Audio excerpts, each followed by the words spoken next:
So I think we've all established now that the WLTOYS 104001 is a little bit slow out the box. Now I managed to achieve 24 miles per hour on this on its very first test run. That was running the stock electronics. Now to me, I really do think that's a little bit slow, which is why, as you can see, this does look a little bit different to last time. I have made a few changes and this is now running a brushless system. So let's not waste any time. Let's get into today's video and take a closer look.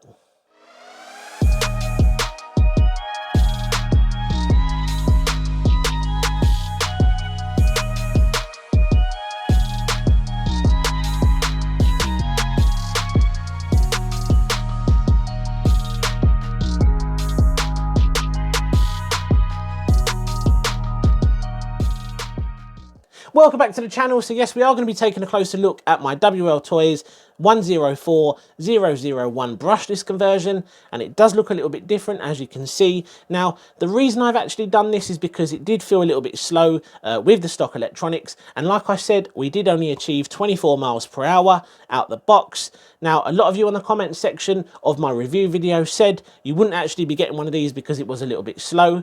Now, I think these really are, you know, a really good way to get into 1/10 scale, especially if you're looking for a buggy.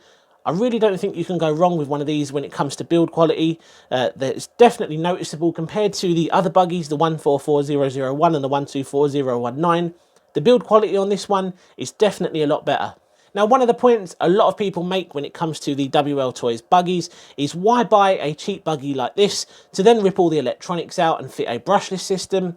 Well, there's many different reasons for doing that. Everybody has their own reasons. For me, I like doing brushless conversions because I like tinkering with my RCs. If I wanted a ready-to-run brushless RC, I would have gone and got that. I think putting your personal touch on an RC is very important, and I think that's why a lot of people like to buy the cheap WLTOYS buggies, convert them to brushless and put their own take on it. Now, if you've come here looking for a walkthrough tutorial on how to convert one of these to brushless, unfortunately I haven't actually done that, but I will leave a link in the description below for you to go and check out a video where this has actually been converted, and you'll be able to see the step-by-step process. Now, like I said, I haven't actually recorded the actual conversion process, but the one thing I would say is just be a little bit careful when you go to remove the screws, because WLTOYS almost always use CA glue or super glue on their screws instead of using a proper thread lock, which does make the screws a little bit difficult to get out, but if you use lots of heat, you'll be absolutely fine. Now, if you haven't already, be sure to hit that subscribe button to stay up to date with all the latest RC content. Also, give me a follow on social media. Now, I'm pretty sure you're all here to see what I'm actually running under the body shell, and we're going to take a closer look at that now. So I've actually gone for a 4200 kV Surpass Hobby motor on this. I've gone for a Hobby Wing Max 10 60 amp ESC. Now, I was going to go for 120 amp ESC, but I did think it was a little bit pointless, especially on a vehicle of this size. I think a 60 amp ESC is definitely going to be the sweet spot and the way to go. Now, when it comes to the servo, I've only gone for a 9 kilogram metal geared servo, and that is by Etronics. Now, they're quite easy to get hold of here in the UK. I didn't want to wait too long for one of the Banggood specials to turn up. Not only that, but I think fitting a 15 to sort of 25 kilogram servo in a 1/10 scale buggy could be a little bit overkill. There's absolutely nothing wrong with a 9 kilogram servo on a buggy of this size. Now, the stock tyres that come with the buggy are actually carpet tyres. They're really not great when it comes to using the buggy off-road, which is why I've actually switched over to a different set. I'm actually using a set of Absema AB 3.4 wheels and tyres on this now. Not only do they look great, but I really do think they're going to perform a lot better compared to the stock tyres. I think we've done a lot of talking so far, and there's only one thing left to do, and that is to actually head out and see how this performs. So let's do that now, and I'll see you in a moment. Right then, so I'm back at the original location. This is where I filmed the review video for the 104001. Now, just like last time, I'm going to do multiple different tests with it today. Now that it's running brushless, I'm going to see how fast it is on road. We're then going to move over to the grassy / dirt area, just like last time. And that was where I really did find that the 104001 definitely felt at home, especially on its stock electronics. The final test I actually did was to see how it performed on gravel, and that was where it felt a little bit sluggish, a little bit underpowered, which is why I'm hoping today, now that it's running brushless, it is going to feel a lot better. So let's get on with the first test and let's see how fast it is on road.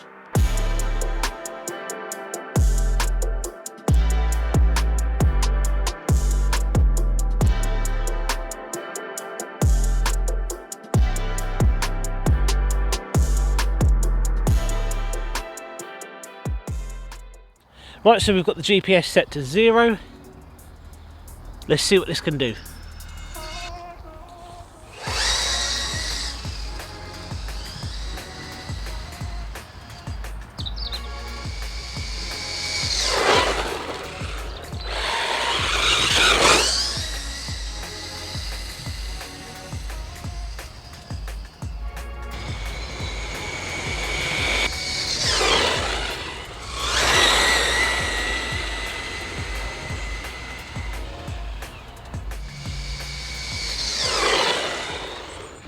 So let's see what we achieved on this brushless setup running stock gearing.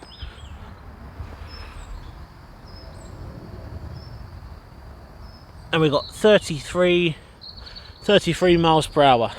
So we know how fast it is. It is 9 miles per hour faster than the stock setup. We're going to head over to the next area now, which is the grassy / dirt area, and we're going to see how it performs there, because last time that is where I really did think the 104001 really felt at home. So let's head over to there now and see if it makes a difference on the brushless setup.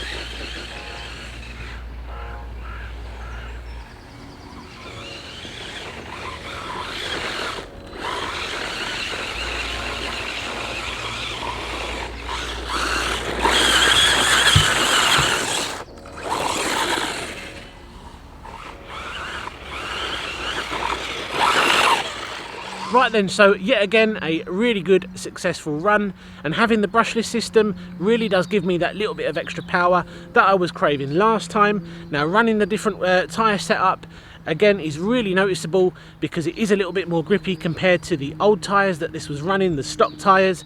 Really successful little run today, and this is where the 104001 belongs. So we've got one more test today, and that is to see how the 104001 gets on the gravel. Now this was the most demanding surface last time, and it's where the stock electronics really did feel quite slow and sluggish.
Now let's talk about the speed test first of all then. So I achieved 33 miles per hour. Now that's 9 miles per hour more than the stock speed.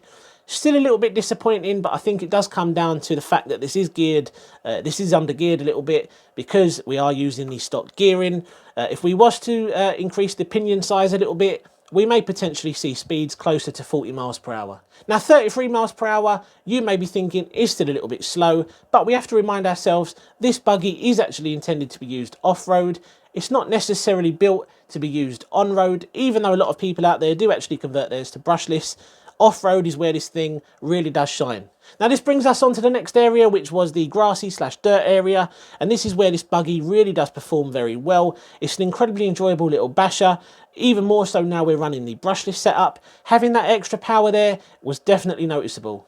Now on to the third and final test, which was the gravel test. Now this is where this thing really did impress me. Last time on the stock electronics, it really felt sluggish. It didn't perform great at all. On the new setup that we're running today, it performed flawlessly. So is it actually worth going brushless on one of these? Well, if you have one and you're a little bit disappointed with how slow it is on its stock electronics, it's definitely a good option for you. If you're looking to do speed runs, I think it's going to take a little bit more work. You're going to have another look at your electronics choices, potentially have a look at the gearing as well. But if you're just looking for a reliable, durable, off-road 1/10 scale buggy that you can bash around, I really don't think you can go wrong with the 104001 in its stock form, or with a sort of mild brushless conversion. So guys, we're going to leave the video there today. I really hope you enjoyed seeing the brushless 104001 in action. Let me know in the comment section down below what you actually think. Is it worth doing a brushless conversion on one of these? Is it even worth buying one of these at all? Let me know in the comment section down below. Be sure to like this video, and if you haven't already, hit that subscribe button as well to stay up to date with all the latest RC content. I've got a lot of things planned for the coming weeks, and you're not going to want to miss out. Cheers guys, and I'll see you again soon on the next one. Take care.